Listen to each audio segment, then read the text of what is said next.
Allah says to the Prophet ﷺ, He says to the Prophet ﷺ, don't ever allow yourself to look outside at the wealth and the accumulations of what they have. Meaning the enemies who fought the Prophet ﷺ.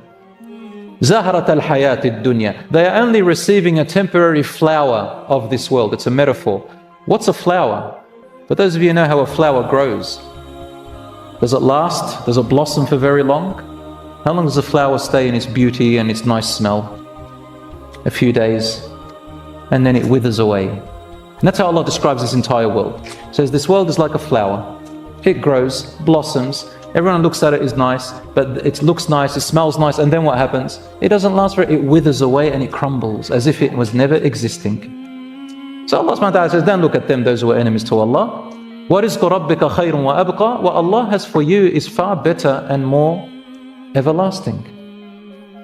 Now, of course, a Muslim, that doesn't mean that you don't go after provision and get wealthy in this world. You could have both worlds. And I've mentioned before that 7 out of 10 of the companions who are mentioned in one continuous hadith by the Prophet ﷺ who are promised paradise, you know, the 10 promised paradise. There are more who are promised paradise. But these are the 10 mentioned in a row, in one setting. The Rasul ﷺ said, so-and-so, so-and-so, so-and-so is in paradise. 7 out of 10 of them were extremely wealthy with money, but they used it for the sake of Allah. My brothers and sisters, sometimes Allah may give you a different type of rizq, which may be replaced instead of money, such as skills, health, mental health, lessons, and so on. And as I said once again, the problem is that when we assume rizq is only money. Of course, even money, you need it. But remember, if you focus on the other resources you have, that can be a pathway to even Allah subhanahu wa ta'ala giving you more money. You see, instead of having this restricted mindset, have an abundance mindset. Have a broader, larger mindset. Insha'Allah, things will be well. Optimistic mind is encouraged in Islam and relies upon Allah. And if things don't come your way, then say, Alhamdulillah, qaddar Allah ma sha'a fa'al. Either Allah has a plan for me, or it is a test for me, or good is going to come out from this suffering, or it was a mistake I made which I'm going to learn from. That's it, no fourth thing, 4 things.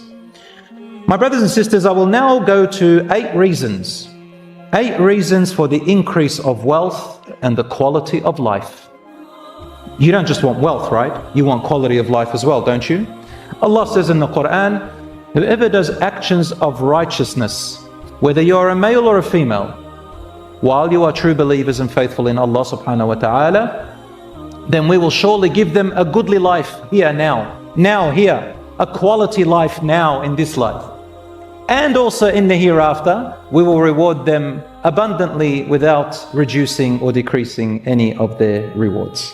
So you can have both worlds, insha'Allah. Here are 8 ways to increase that wealth and quality of life. Number 1, brothers and sisters, top of the list for a Muslim, getting closer to Allah by implementing what He told you to do and avoiding what He told you to avoid to the best of your ability. The verse in the Quran which backs this up, or is evident to this, in Surah Al-Talaq, verse 2-3, Allah says, and whoever fears Allah, meaning that you try to do what He commanded and stay away from what He avoided, and you get through it even if it's hard, Allah says, He will open up doors for you and create an exit from every hardship you go through. وَمَن يَتَّقِ اللَّهَ يَجْعَلْ لَهُ مَخْرَجًا. Whoever fears Allah properly, Allah will always make an opening and an exit out of all of your worries and your hardships you are currently go through, and insha'Allah, the opening will come. And then Allah subhanahu wa ta'ala says, وَيَرْزُقْهُ مِنْ حَيْثُ لَا يَحْتَسِبْ. Not only will He make an opening and an exit out of your hardship, He will provide you with sustenance from places you never imagined. You're going that way, and Allah takes you that way and says, there, it's from that door I'm going to give you. You did not expect that, did you? And you say, Subhanallah, La ilaha illallah, Wallahi, truly Allah gives me from places I never imagined. I was thinking about her, to marry her, Allah gave me right from there. Where? From the moon. From the moon, subhanallah, she came to me. From such and such country, she came to me. Allah drove him to me. Yani Allah subhanahu wa ta'ala helps you. Sometimes the wealth comes from places you never expected. You're going this way, Allah gives you that way. You go for this job, Allah gives you that job. Sometimes you're going this way, Allah brings it for you that way. مَن يَتَّقِ اللَّهَ يَجْعَلْ لَهُ. Whoever fears Allah, then Allah will create an opening for them and grant them from places they never imagined. But also remember this, Allah says, and whoever relies truly upon Allah and trusts in Allah and assumes well of Allah, whatever happens to them, they say, I accept the decree and the whatever Allah brought to me, even if it wasn't what I wanted. وَمَن يَتَوَكَّلْ عَلَى اللَّهِ, who truly relies and trusts in Allah, فَهُوَ حَسْبُهُ. That is sufficient for you. Allah is enough for you if you trust in Him. You need no one else. فَهُوَ حَسْبُهُ. إِنَّ اللَّهَ بَالِغُ أَمْرِهِ. You have to understand and know that without a doubt, Allah is going to continue to reach what He has decreed. Nothing's going to change it. He's going to reach it one way or another. So it's not up to us, up to Allah. قَدْ جَعَلَ اللَّهُ لِكُلِّ شَيْءٍ قَدْرًا. Allah has made for every single existing thing a pre-measured destiny. Your atoms have a destiny. Your hair has a destiny. Everything has a destiny. So, my brothers and sisters, this is the case. Number one. The second way to increase your wealth and quality of life is to be proactive, meaning avoid procrastination.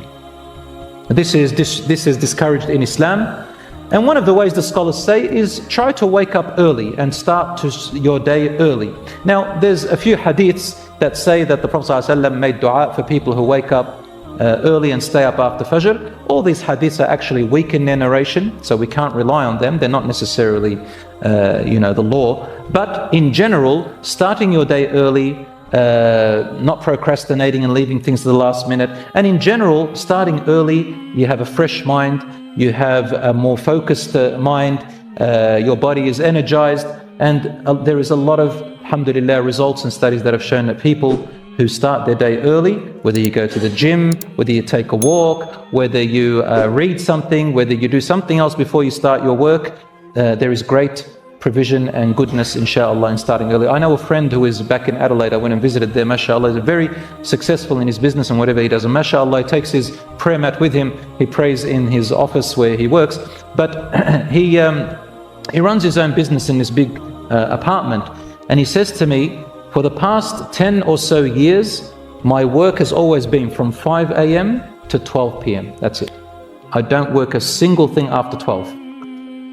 How he managed to do that, it doesn't apply to everyone, but the point is that he loves to do his work in the morning. After 12, he goes after his hobbies. He doesn't touch anything of his work. And he says, wallahi, it has made a huge difference for me, right? Mentally, I have time for my family, I have time for my hobbies, I have time for my other things. So it's not a luxury for everybody, of course. Those of you who work 9 to 5, I was working 20 years 9 to 5 until last year, alhamdulillah. So once you build your skills and your expertise and you're able to do something else, alhamdulillah. If you're not able, then remember that every hardship and every struggle that you go through, so long as you're doing it in halal and for a good purpose, Allah subhanahu wa ta'ala will not let your efforts go in vain.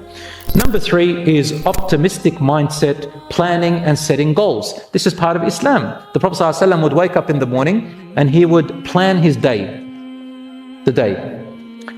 Number 4, trusting in Allah in all matters, big or small, coupled with carrying out the means to it and using your resources that Allah gave you. It's haram in Islam to only rely on Allah and not use the means and resources He gave you. This is called asbab. You have to follow the means.